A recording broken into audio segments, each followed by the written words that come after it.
Selamat datang kembali di channel YouTube Kisah Para Leluhur Nusantara. Pada kesempatan ini kami hendak mengisahkan tentang Alap-alap Laut Kidul karya Hoping Hu bagian 14e. Setelah berhasil melepaskan diri dari cengkeraman para antek kumpeni yang dipimpin Nyi Maya Dewi, Aji lalu mengajak Sulastri untuk pergi ke Kadipaten Cirebon. Dari Senopati Suroantani, Aji sudah mendengar bahwa Adipati di Cirebon dapat dipercaya dukungannya terhadap Mataram. Mereka lalu mohon menghadap dan setelah Aji memperlihatkan keris pusaka Nogo Welang hadiah yang juga merupakan tanda kekuasaan dari Sultan Agung, Sang Adipati Cirebon menerima kunjungan Aji dengan hormat. Setelah memberi hormat dan kedua orang muda itu dipersilahkan duduk oleh Sang Adipati, Aji lalu berkata dengan hormat, "Gusti Pangeran, hamba mohon beribu ampun karena sudah berani mengganggu ketenangan Paduka dan berani menghadap tanpa dipanggil. Hamba menerima perintah Gusti Sultan Agung, diperbantukan kepada Paman Senopati Suroantani, dan dalam tugas ini hamba diberi sebutan Alap-alap Laut Kidul. Gadis ini adalah seorang sahabat hamba yang telah membantu pekerjaan dan tugas hamba, namanya Sulastri. Adipati Cirebon adalah seorang pria yang sudah tua namun tubuhnya masih tampak sehat dan kuat. Dalam usianya yang sudah 65 tahun itu masih tampak penuh semangat. Matanya yang tajam mengamati wajah Lindu Aji dan Sulastri dan dia tampak puas dengan apa yang dilihatnya. Raja ini disebut Pangeran Ratu dan dia adalah cicit dari Sunan Gunung Jati yang pernah menjadi penguasa di Cirebon dan amat terkenal sebagai tokoh yang mengembangkan agama Islam di Cirebon." Sang Adipati mengangguk-angguk. "Kami telah melihat pusaka yang merupakan hadiah penghargaan dari Sultan Agung dan kami percaya kepadamu, orang muda. Sebutanmu Alap-alap Laut Kidul? Andika pantas menyandang sebutan itu, akan tetapi siapakah nama Andika yang sebenarnya? Ataukah nama itu dirahasiakan?" "Hamba tentu saja tidak merahasiakan terhadap Paduka kalau memang Paduka berkenan ingin mengetahui. Nama hamba adalah Lindu Aji." "Lindu Aji? Wah, nama yang bagus sekali. Nah, sekarang katakanlah kepada kami, kepentingan apa yang membawa Andika menghadap? Hamba hendak melaporkan bahwa keadaan di Kadipaten Tegal cukup mencurigakan, Gusti Pangeran. Di sana hamba berdua telah ditawan oleh segerombolan orang-orang yang menjadi kaki tangan kumpeni Belanda. Beruntung sekali Gusti Allah masih melindungi hamba berdua sehingga hamba dapat membebaskan diri hamba dan hamba segera menghadap Paduka untuk menceritakan hal ini karena siapa tahu mereka itu akan mengadakan kekacauan di daerah Paduka." Adipati itu mengerutkan alisnya dan berseru, "Alhamdulillah bahwa kalian telah dapat melepaskan diri dari cengkeraman mereka. Apa yang terjadi dan siapa mereka yang menjadi antek kumpeni Belanda itu?" Aji lalu menceritakan pengalamannya bersama Sulastri ketika bentrok dengan Nyi Maya Dewi dan kawan-kawannya sampai mereka berdua tertawan dan dibawa ke kapal Belanda, dihadapkan kepada Kapten De Vos sampai akhirnya mereka berdua mempergunakan siasat dan dapat membebaskan diri dari cengkeraman mereka. Sang Adipati mendengarkan dengan penuh perhatian. Setelah Aji mengakhiri ceritanya dia bertanya, "Coba Andika sebutkan lagi satu demi satu nama mereka yang menjadi antek kumpeni Belanda." Aji menjawab dengan jelas, "Mereka adalah keluarga yang tinggal di Tegal dan agaknya dia orang penting dari kumpeni. Kemudian Nyi Maya Dewi, Ki Haria Bakawulung, Aki Somat Pertapa di Nusa Kambangan. Ki Haria Bakawulung itu seorang tokoh besar dari Madura, dan seorang laki-laki berpakaian seperti bangsawan yang disebut Raden oleh Maya Dewi akan tetapi hamba tidak mengetahui namanya." Sang Adipati mengangguk-angguk. Kami mengenal nama-nama itu. Bukan nama yang asing. Akan tetapi baru sekarang kami yakin dari ceritamu bahwa mereka benar-benar telah merendahkan diri menjadi antek kumpeni Belanda. Ki Haria Bakawulung setahu kami adalah seorang tokoh besar dan pahlawan Madura yang dahulu membela Madura mati-matian dari serbuan Mataram. Kenapa dia mau merendahkan diri menjadi antek Belanda? Padahal orang-orang Madura pada umumnya tidak suka kepada Belanda.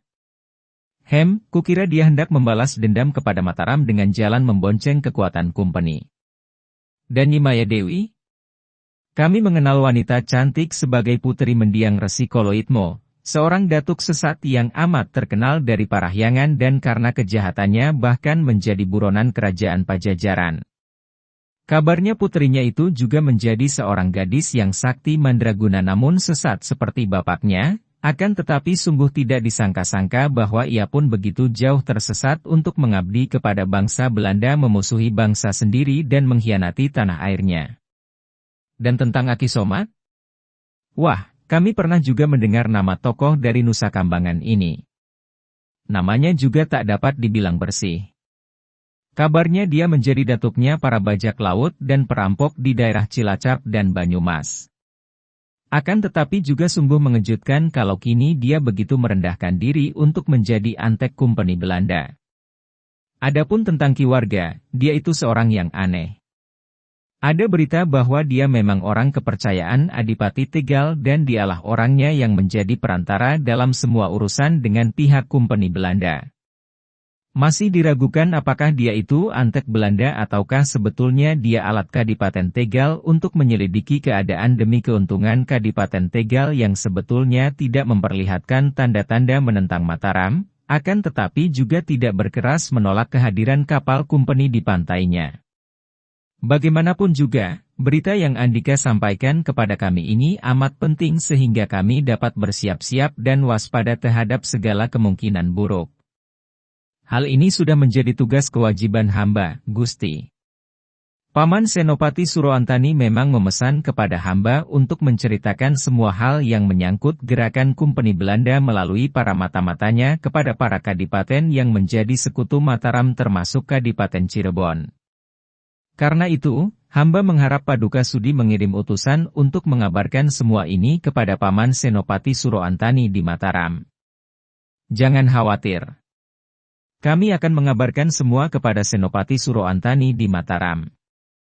Dan Andika, Nini Sulastri, Andika, telah dapat membantu anak Mas Lindu Aji. Agaknya Andika juga seorang gadis yang memiliki aji kesaktian, Nini.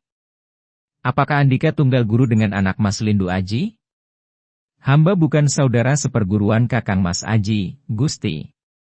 Guru hamba adalah Ki Ageng Pasisiran yang tinggal menyepi di daerah Pantai Dermayu. Ki Ageng Pasisiran? Kami pernah mendengar akan adanya seorang pertapa yang tua renta di Pantai Dermayu itu. Akan tetapi tidak pernah terdengar dia membuka perguruan pencaksilat. Kiranya Andika seorang wanita yang masih muda menjadi muridnya. Hebat sekali. Dari mana Andika berasal, Nini Sulastri dan siapakah orang tuamu? Orang tua hamba tinggal di Dermayu, ayah hamba bernama Ki Subali. Ah, apakah bukan Ki Subali, sastrawan yang juga pandai menjadi dalang itu? Benar dia, Gusti. Alap-alap laut kidul karya Hoping Hu di http://cerita-silat-novel.blogspot.com by Saiful Bahri Situbondo. Bagus. Kami mengenal Ki Subali. Pernah kami mengundang dia mendalang di Kadipaten. Kalau begitu, Nini, Andika adalah orang sendiri yang dapat kami percaya. Dan Andika anak Mas Lindu Aji, siapakah guru Andika? Guru hamba adalah Mendiang Eyang Tejo Budi, Gusti. Mendiang Ki Tejo Budi? Dia sudah meninggal dunia. Ah, belasan tahun yang lalu dia pernah menjadi tamu kami dan kami bersahabat baik. Bagus, sungguh kebetulan sekali. Agaknya memang Gusti Allah yang mengirim kalian ke sini untuk membantu kami. Anak Mas Lindu Aji dan Nini Sulastri, kami membutuhkan pertolongan kalian dan kami harap kalian tidak berkeberatan untuk menyingkirkan duri yang mengganggu ketentraman kadipaten kami. Tentu saja hamba berdua siap untuk membantu, Gusti. Apakah yang dapat hamba lakukan untuk Kadipaten Cirebon? Tanya Aji. Begini, anak Mas. Sudah ada kurang lebih 2 bulan ini daerah pinggiran kadipaten kami di sekitar Gunung Cireme, diganggu ketentramannya oleh gerombolan yang mengacau dan melakukan perampokan dan penganiayaan. Bahkan mereka itu berani merampok sampai ke Majalengka dan Lewi Munding. Gerombolan itu memakai nama Munding Hideung dan memiliki pimpinan terdiri dari orang-orang yang dikdaya. Beberapa kali kami mengirim pasukan untuk menumpasnya, namun sejauh ini belum berhasil, bahkan kami kehilangan banyak perwira yang tewas ketika terjadi pertempuran. Gerombolan Munding Hideung itu bersarang di Gunung Cireme. Nah, mengingat bahwa Andika berdua adalah murid-murid tokoh sakti Mandraguna dan juga merupakan orang kepercayaan Sultan Agung, kami harap Andika berdua menolong kami. Hancurkan gerombolan itu dan tangkap hidup atau mati para pimpinan Munding Hideung. Kami akan menyediakan pasukan yang kalian butuhkan. Aji menoleh kepada Sulastri dan kebetulan gadis itu pun sedang menoleh kepadanya sehingga mereka bertemu pandang sejenak. Namun pertautan pandang mata mereka yang sejenak itu sudah cukup untuk dapat saling mengerti perasaan masing-masing. Mereka setuju untuk membantu Kadipaten Cirebon. Maka, tanpa ragu-ragu lagi Aji lalu berkata dengan sembah. Hamba berdua siap untuk membantu dan melaksanakan perintah Paduka, Gusti Pangeran. Adipati itu tampak gembira sekali. Bagus. Terima kasih, anak Mas Lindu Aji dan Nini Sulastri. Lalu, berapa banyak prajurit yang kalian butuhkan? Hamba berdua tidak akan membawa pasukan, Gusti.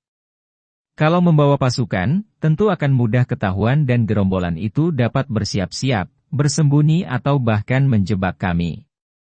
Kami akan melakukan penyelidikan berdua saja dan akan berusaha untuk menangkap pemimpin gerombolan itu. Hamba kira kalau pemimpinnya sudah dapat ditangkap, para anak buahnya tidak akan merajalela lagi dan mudah untuk dibasmi. Berdua saja? Apakah tidak berbahaya? Nini Sulastri, bagaimana pendapat Andika?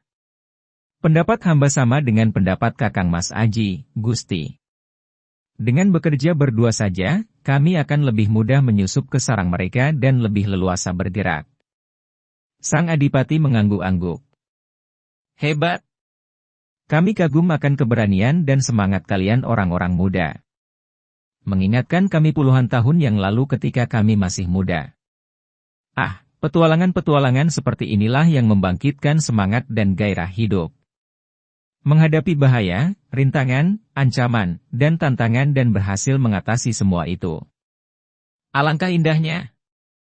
Kalau begitu, katakan, apa saja yang kalian perlukan untuk bekal pelaksanaan tugasmu yang berat ini dan kami pasti akan mengadakannya untuk kalian. Hamba mengaturkan banyak terima kasih. Gusti Pangeran. Akan tetapi sesungguhnya, hamba berdua tidak membutuhkan apapun.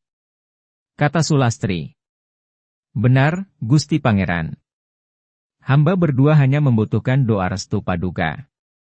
Sambung Aji dengan suara sungguh-sungguh. Sang Adipati mengangguk-angguk sambil tersenyum.